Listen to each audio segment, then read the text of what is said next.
بسم الله الرحمن الرحيم.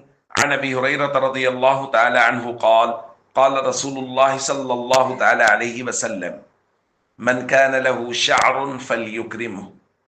رواہ ابو داود. نبی کریم صلی اللہ علیہ وسلم نے ارشاد فرمایا، جس نے بال رکھے ہوں اس کو چاہیے کہ وہ ان کا اکرام کرے، یعنی ان کو سنوار کر رکھے۔ ایک دوسری روایت میں حضرت ابو قتادہ رضی اللہ تعالیٰ عنہ بیان فرماتے ہیں، میں نے رسول اللہ صلی اللہ علیہ وسلم سے درخواست کی، ان لی جمتن افارجلھا، یا رسول اللہ میرے بال کچھ بڑے ہیں تو کیا میں ان کو کنگھی کیا کروں؟ نبی کریم صلی اللہ علیہ وسلم نے فرمایا، نعم واکرمھا، کنگھی بھی کیا کرو اور بالوں کا اکرام کیا کرو، ان کو سنوار کر رکھا کرو، ان کو تیل وغیرہ لگایا کرو۔ تو دوستو، سر کے بال نبی کریم صلی اللہ علیہ وسلم نے ان کے متعلق اجازت دی ہے کہ اگر کوئی آدمی سر کے بال بڑے رکھنا چاہے تو وہ رکھے، لیکن حضور نے ساتھ میں فرمایا ہے کہ ان کا اکرام کرے، ان کو خوبصورت رکھے، ان پر تیل وغیرہ لگاتا رہا کرے۔ خود نبی کریم صلی اللہ علیہ وسلم کے مبارک بالوں کی 3 کیفیات صحابہ کرام نے ذکر کی ہیں۔ کبھی کبھی حضور علیہ الصلوۃ والسلام کے بال کانوں کی لو تک ہوتے تھے، اس کو وفرہ کہا جاتا ہے، اور کبھی کانوں کی لو اور کندھوں کے درمیان میں ہوا کرتے تھے، اس کو لمہ کہا جاتا ہے، اور کبھی کندھوں تک حضور علیہ الصلوۃ والسلام کے بال ہوا کرتے تھے، اس کو جمہ کہا جاتا ہے۔ یہ 3 کیفیات ہیں نبی کریم صلی اللہ علیہ وسلم کے بالوں کی۔ یاد رکھیے، جو کندھوں سے بھی نیچے لٹکے ہوئے بال ہیں، نبی کریم صلی اللہ علیہ وسلم نے ان کو پسند نہیں فرمایا۔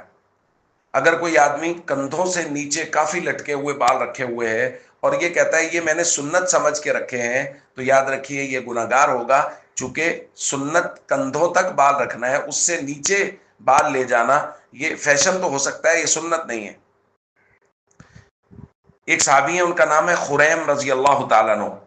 نبی کریم صلی اللہ علیہ وسلم کے سامنے ان کا تذکرہ کیا گیا، حضور علیہ الصلوۃ والسلام نے فرمایا، نعم الرجل خریم، خریم بہت اچھے آدمی ہیں، لولا طول جمتی و اسبال ازاری، اگر وہ 2 کام نہ کریں، ایک ان کے بال بہت بڑے ہیں، اگر ان کے بال اتنے بڑے نہ ہوں، اور دوسرا وہ اپنی ازار کو، اپنی چادر کو جو وہ پہنتے ہیں، باندھتے ہیں، اس کو وہ ٹخنوں سے نیچے رکھتے ہیں، اگر وہ ٹخنوں سے اوپر کر لیں تو وہ بہت اچھے آدمی ہیں۔